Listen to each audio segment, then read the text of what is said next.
मध्य प्रदेश में सरकार कौन बनेगा, सरकार का चेहरा कौन होगा, इस वक्त का ये सबसे बड़ा सवाल है। सीएम शिवराज सिंह चौहान पर एक बार फिर से क्या आलाकमान मोहर लगाता है।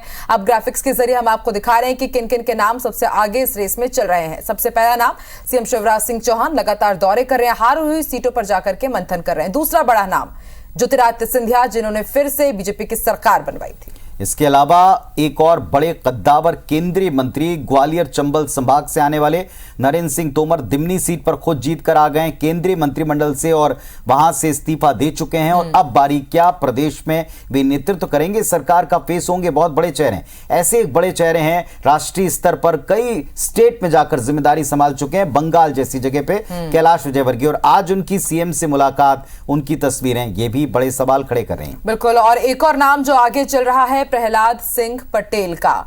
बड़े नेता ओबीसी वर्ग से आते हैं, युवा चेहरे हैं और ऐसे में माना जा रहा है कि इनका नाम भी काफी दावेदारी के साथ आगे लिया जा रहा है। और बीजेपी के प्रदेश अध्यक्ष विष्णुदत्त शर्मा, जो ग्वालियर चंबल संभाग से ताल्लुक रखते हैं, हालांकि कह चुके हैं कि मैं कहीं भी रेस में नहीं हूं, सिर्फ बातें चल रही है। अब बातें हैं या वाकई कुछ वो रेस में है, ये तस्वीर कल साफ हो ही जाएगी। बिल्कुल। और जैसा भी आप बता रही थी इन दोनों युवा चेहरों के बारे में, एक ने पार्टी को संभाला और बहुत पहले से चुनाव के हर एक बूथ तक डिजिटलाइजेशन की प्रक्रिया से जो शुरू करके जमावट थी, इसमें केंद्रीय नेताओं की मौजूदगी के आने के पहले उन्होंने काफी हद तक होमवर्क करके रखा था प्रदेश में, क्योंकि एंटी इनकम्बेंसी को छोड़कर ऐतिहासिक मत प्राप्त करना इसमें किसी एक व्यक्ति का नहीं, संगठन का दायित्व होता है। और यह काम विष्णुदत्त शर्मा ने बखूबी किया। इसके अलावा प्रहलाद पटेल, उनके ऊपर भी बहुत ज्यादा उम्मीदें लगाकर रखी जा रही हैं कि अगर वो परिवर्तन वाला फॉर्मूला, वो नई पीढ़ी वाला फॉर्मूला अपनाया जाता है तो ये दो सबसे सशक्त दावेदार होंगे।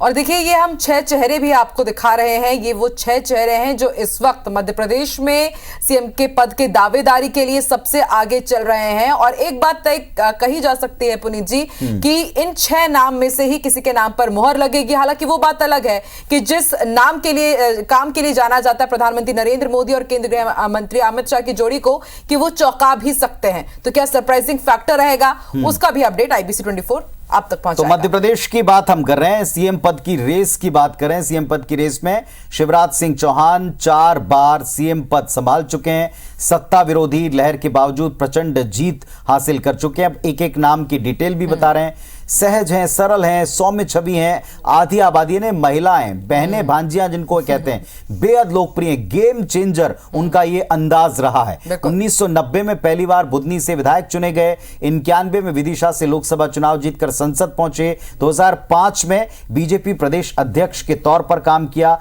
और 5 में पहली बार प्रदेश के मुख्यमंत्री बने। और तब से लेकर लगातार 4 बार वो बीजेपी सरकार का प्रतिनिधित्व कर चुके हैं। भैया मामा के नाम से मशहूर हैं और उन्हें बहुत भाता भी है। बिल्कुल। और जो दूसरा नाम इस रेस में आगे चल रहा है, जैसा कि हमने आपको बताया, कुल 6 नाम हैं जो आगे चल रहे हैं। सीएम शिवराज सिंह चौहान का नाम आगे क्यों चल रहा है, इनका दावा क्यों मजबूत है, ये हमने आपको बताया। ज्योतिरादित्य सिंधिया के बारे में बात करते हैं। आक्रामक है, तेज तर्रार युवा की इनकी छवि है, मोदी और संघ की पसंद के तौर पर भी उभरे। बहुत कम वक्त हुआ है बीजेपी के साथ, लेकिन रीति और नीति को सहजता से अपना चुके हैं। प्रभावशाली व्यक्तित्व है और क्षेत्र में अच्छी पकड़ है, सबसे ज्यादा ग्वालियर चंबल संभाग में। 2002 में गुना से लोकसभा पहुंचे, 2008 में यूपीए सरकार में केंद्रीय राज्य मंत्री रहे। और अब नरेंद्र सिंह तोमर की भी हम बात कर लेते हैं। नरेंद्र सिंह तोमर की अगर बात की जाए तो केंद्रीय मंत्री होने के बावजूद इन्होंने चुनाव लड़ा, मुरैना जिले की दिमनी विधानसभा से चुनाव जीते, बीजेपी के राष्ट्रीय महासचिव भी रह चुके हैं। कुशल रणनीतिकार, प्रधानमंत्री के करीबी, केंद्रीय कैबिनेट का तजुर्बा रखते हैं। उमा भारती की सरकार में पहली बार मंत्री बने, 2009 में मुरैना, 14 में ग्वालियर से सांसद रहे, 19 में फिर मुरैना से जीते, 2014-19 में मोदी मंत्रिमंडल का हिस्सा रहे हैं। और कृषि मंत्री के तौर पर जो बड़ा चैलेंज था कृषि कानूनों के बाद, उससे भी बहुत अच्छी तरह से उन्होंने टैकल किया है माना जा रहा है। तो क्या अब की बार प्रदेश की कमान उनको मिलती है, ये देखना होगा। और अब बात कर लेते हैं कैलाश विजयवर्गीय की। मालवा निमाड़ का सबसे बड़ा चेहरा कैलाश विजयवर्गीय कुशल प्रबंधक है और परफॉर्मर भी, और एक बार उन्होंने फिर से बात साबित की है। सरकार और संगठन दोनों का ही अच्छा अनुभव है, वोटर की नब्ज बेहद अच्छे तरीके से समझते हैं, हाईकमान की गुड बुक में शामिल है। 2023 में इंदौर 1 सीट जीते, मालवा निमाड़ की, और ढेर सारी सीट भी लाकर के बीजेपी की झोली में डाल दी। 1956 में पहली बार इंदौर के मेयर बने और अब तक कोई भी चुनाव नहीं हारे हैं, ये बेहद बड़ी बात है। उमा भारती हो, बाबूलाल गौर के कार्यकाल में भी मंत्री रहे हैं और शिवराज सिंह चौहान के मंत्रिमंडल में भी रहे हैं। पुनीत जी। बिल्कुल। और 2014 में हरियाणा के प्रभारी रहे हैं, 15 में राष्ट्रीय महासचिव, लगातार वो तब से हैं। पश्चिम बंगाल का प्रभार लिया और वहां 0 से लेकर के और जो फिगर अभी बंगाल में दिखता है वहां तक पहुंचाने में उनका योगदान। अब एक बड़ा फेस जिसके बारे में मैं चर्चा कर रहा था वो है प्रहलाद सिंह पटेल का। वो वाजपेयी सरकार से लेकर मोदी सरकार तक में मंत्री का दायित्व निभाते हैं। ओबीसी के सबसे सशक्त युवा फेस हैं। बुंदेलखंड से आते हैं और बुंदेलखंड में उमा भारती के साथ जब अलग पार्टी बनाई थी तब भी और उमा भारती के साथ पार्टी के भीतर भी लगातार एक्टिव रहे हैं। खामोशी से बड़े सक्रिय और सधे हुए कार्यकर्ता की जिम्मेदारी वे निभाते रहे। 5 में उमा भारती के साथ बीजेपी छोड़कर गए थे, 9 में फिर वापस आए हैं।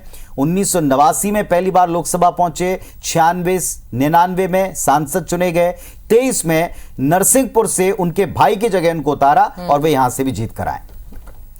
तो क्या ये जो हमने आपको चेहरे दिखाए हैं इनमें से ही कोई सीएम बनेगा या फिर कोई सरप्राइजिंग फैक्टर रहेगा, इस पर भी हम जरूर चर्चा करेंगे। अब लेकिन बात कर लेते हैं राजस्थान की, क्योंकि जैसा कि हमने कहा कि अब छत्तीसगढ़ तो निपट चुका है, लेकिन मध्य प्रदेश और छत्तीसगढ़ में आज की रात जो सीएम फेस के दावेदार हैं उनके लिए बहुत बड़ी रहने वाली है, बहुत भारी रहेगी। पुनीत जी, बिल्कुल आपने ठीक कहा। तो राजस्थान में कौन सरकार का नेतृत्व करेगा, जरा एक साथ पहले आपको टीवी स्क्रीन पर वो चेहरे देख रहे हैं। वसुंधरा राजे सिंधिया सबसे बड़ा नाम, किरोड़ी लाल मीणा दूसरा बड़ा नाम, दिया कुमारी एकदम फ्रेश युवा नेतृत्वकर्ता क्या बन पाएंगी ये एक सवाल। बाबा बालकनाथ अचानक से इस नाम की बहुत चर्चा, और ओम माथुर को छत्तीसगढ़ भला कैसे भूल सकता है, एक कुशल रणनीतिकार वे रहे। तो ये बड़े फेसेस हैं।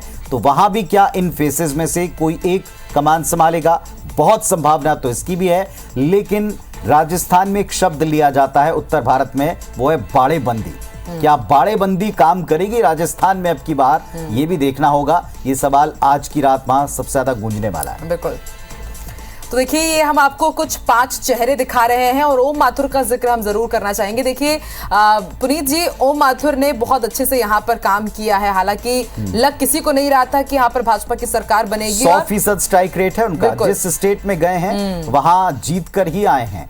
और यहाँ भी बड़ी मजबूती से शाम को जाते आते आकांक्षा आपको याद होगा उन्होंने कहा इससे बेहतर फेस और क्या हो सकता है। मतलब हर सवाल का जवाब देने में वो सक्षम है और जमीन पर डटकर जमीनी स्तर पर काम करना ही वे पसंद करते हैं।